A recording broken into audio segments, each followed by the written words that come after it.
اللہ الرحمن الرحیم۔ اسلام ایک جامع دین ہے۔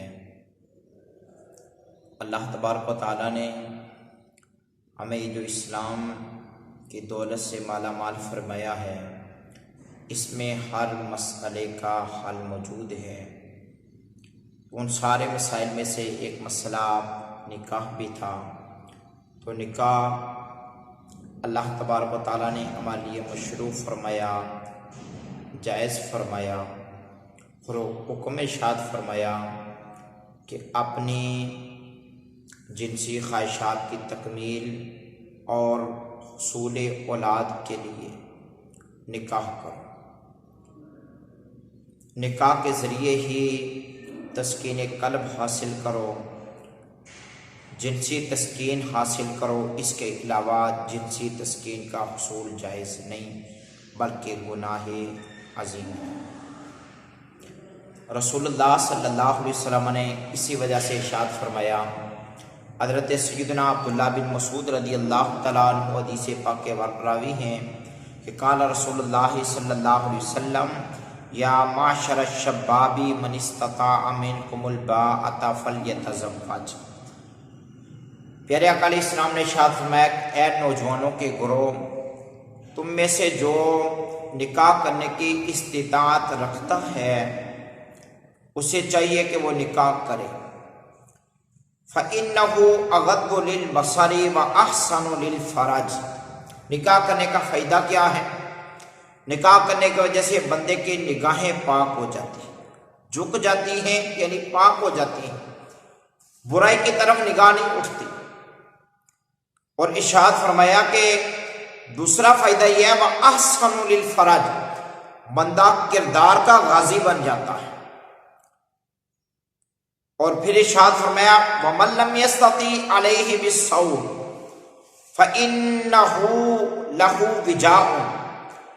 اور جس بندے کے پاس اس کی استطاعت نہ ہو نکاح کی، یعنی اس کے پاس ظاہری آلات نہیں ہیں، اس کے پاس پیسہ نہیں، اس کا کاروبار نہیں، اس کا کام کاج نہیں، وہ اپنی اہلیہ کے لیے نان و نفقے کا یعنی کھانے پینے کا رہائش کا انتظام نہیں کر سکتا، فرمایا پھر وہ روزے رکھے۔ روزے خواہشات کو توڑ کے رکھ دیتے۔ ایک حدیث پاک میں رسول اللہ صلی اللہ علیہ وسلم نے ارشاد فرمایا کہ اذا تزوج العبد فقد استکمل الایمان، بندہ جب نکاح کر لیتا ہے اس کا ایمان مکمل ہو جاتا ہے۔ ایک حدیث پاک میں نکاح کی فضیلت اس انداز سے بیان فرمایا کہ جب کوئی بندہ نکاح کرتا ہے شیطان کی چیخیں نکل جاتی ہیں۔ جب ایک نوجوان سنت رسول اللہ صلی اللہ علیہ وسلم پر عمل پیرا ہو جاتا ہے، نکاح کرتا ہے سنت سمجھ کر، اب اس نے نکاح کیا ہے، شیطان چیخیں مارتا ہے۔ اس لیے شیطان چیخیں مارتا ہے کہ کہتا ہے اس بندے نے تو اپنا دین مجھ سے بچا لیا۔ شیطان چاہتا ہے لوگ گمراہی کی طرف جائیں، بدکاری کی طرف جائیں، حرام کاری کی طرف جائیں، لیکن جب بندہ بالغ ہو جائے، استطاعت اس کے پاس نکاح کرنے کی ہو تو پھر فوراً نکاح کرے۔ اور پیارے آقا علیہ السلام نے ارشاد فرمایا، حدیث پاک ہے جناب حضرت سیدنا ابو ہریرہ رضی اللہ تعالیٰ عنہ آپ سے مروی ہے، پیارے آقا علیہ السلام نے ارشاد فرمایا، عورت سے جب نکاح کیا جاتا ہے 4 وجوہات کی بنا پر نکاح کیا جاتا ہے۔ 4 وجوہات کی بنا پر نکاح کیا جاتا ہے۔ کون سی وجوہات؟ آقا علیہ السلام نے فرمایا، لِمَالِهَا وَلِحَسَبِهَا وَلِجَمَالِهَا وَلِدِينِهَا۔ فرمایا کہ کبھی کبھی اس طرح کیا جاتا ہے کہ نکاح کیا جاتا ہے مال و دولت دیکھ کر، کہ لڑکی والے بڑے مال و دولت والے ہیں تو اس لڑکی سے مال و دولت کی وجہ سے نکاح کیا جائے کہ ہمیں بھی مال و دولت مل جائے گا۔ کبھی کبھی اس لیے نکاح کیا جاتا ہے وَلِحَسَبِهَا، کہ اس کا حسب و نسب دیکھ کر، اس کا حسب و نسب دیکھ کر کہ یہ اعلیٰ قبیلے سے تعلق رکھنے والے ہیں، اعلیٰ برادری سے تعلق رکھنے والے ہیں، ان کے ساتھ ہمارا رشتہ قائم ہو جائے گا، ہمارے دست و بازو بن جائیں گے۔ کبھی اس لیے کیا جاتا ہے وَلِجَمَالِهَا، کسی کی خوبصورتی کو دیکھ کر کہ یہ حسن و جمال والی ہے، اس لیے اسے نکاح کرنا چاہیے۔ اور فرمایا ولی دینہا، اور اس لیے بھی نکاح کیا جاتا ہے کہ یہ دیندار ہے، تو دیندار کو دیکھ کر تو نکاح کیا جاتا ہے۔ پیارے آقا علیہ السلام نے فرمایا، اس کے بعد دعا ارشاد میں فرمایا کہ کامیابی اس کے لیے ہے جو دینداری کو مقدم رکھتا ہے۔ اگر ہم تاریخ کو دیکھیں تو ہمیں یہ بات پتہ چلتی ہے کہ یہودی عموماً نکاح مال و دولت کی وجہ سے کرتے ہیں، عیسائی حسن و جمال کی وجہ سے کرتے ہیں، اور مصطفیٰ کریم علیہ السلام کے غلام دین کی وجہ سے نکاح کرتے ہیں۔ ایک شاعر گزرا ہے ابو الاسود دولی، ایک مرتبہ وہ شاعر اپنے بچوں سے کہنے لگا کہ میں نے تم پہ بڑے احسانات کیے ہیں، تمہاری پیدائش کے پہلے بھی اور بعد میں بھی۔ بچوں نے جب یہ بات سنی پوچھنے لگے جناب جو بعد میں احسانات کیے وہ تو آپ نے کیے، ہمیں آج تک کھلاتے پلاتے رہے، ہمارے لیے سارے انتظامات کرتے رہے، لیکن جناب ذرا یہ فرمائیں جو پہلے والا معاملہ آپ فرما رہے ہیں کہ ہماری پیدائش سے قبل آپ نے ہم پہ احسانات کیے، وہ تو ذرا ارشاد فرما دیں، وہ سمجھ سے بالا تر ہے۔ تو ابو اسود دولی کہنے لگے جو پہلے میں نے احسانات تم پر کیے وہ یہ ہیں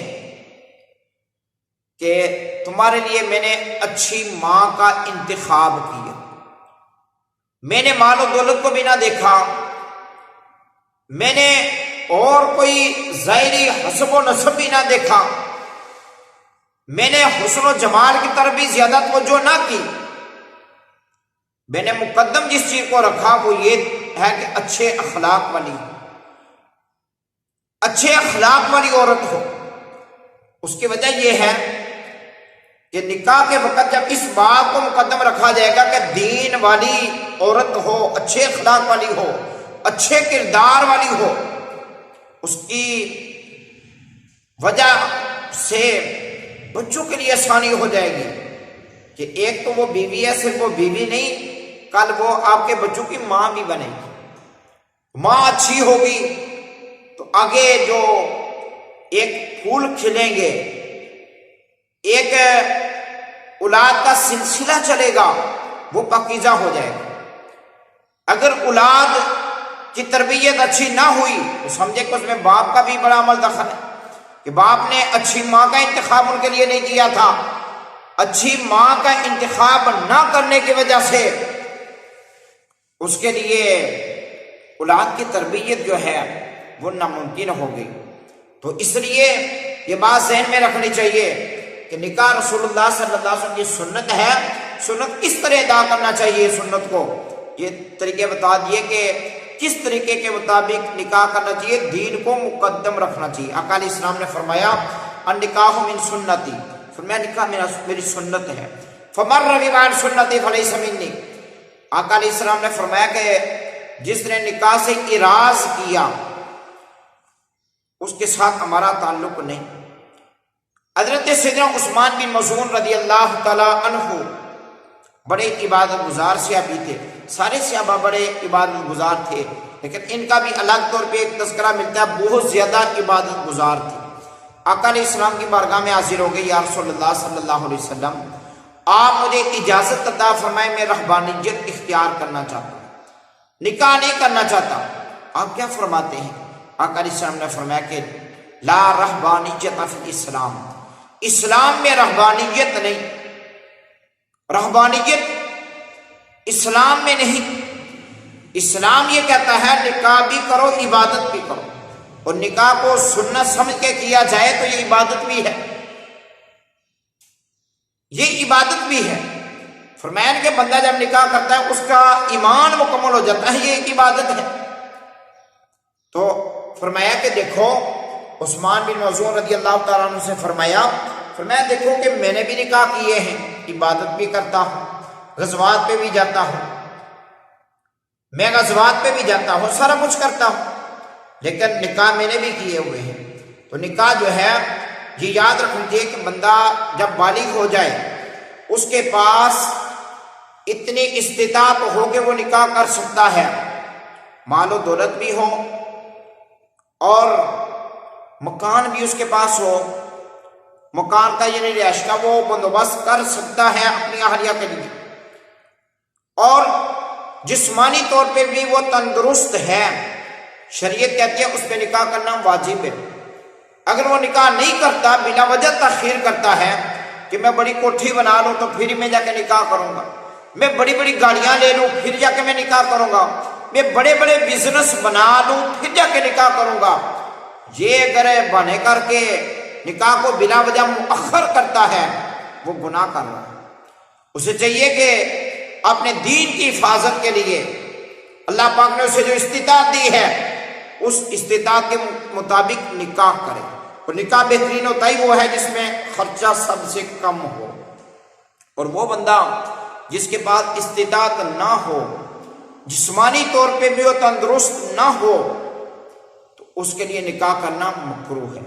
اللہ تبارک و تعالی ہمیں نبی اکرم صلی اللہ علیہ وسلم کے تمام سنت طریقوں کو سمجھنے کی توفیق عطا فرمائے، پیارے آقا علیہ السلام کے اسوہ حسنہ کے مطابق زندگی بسر کرنے کی توفیق۔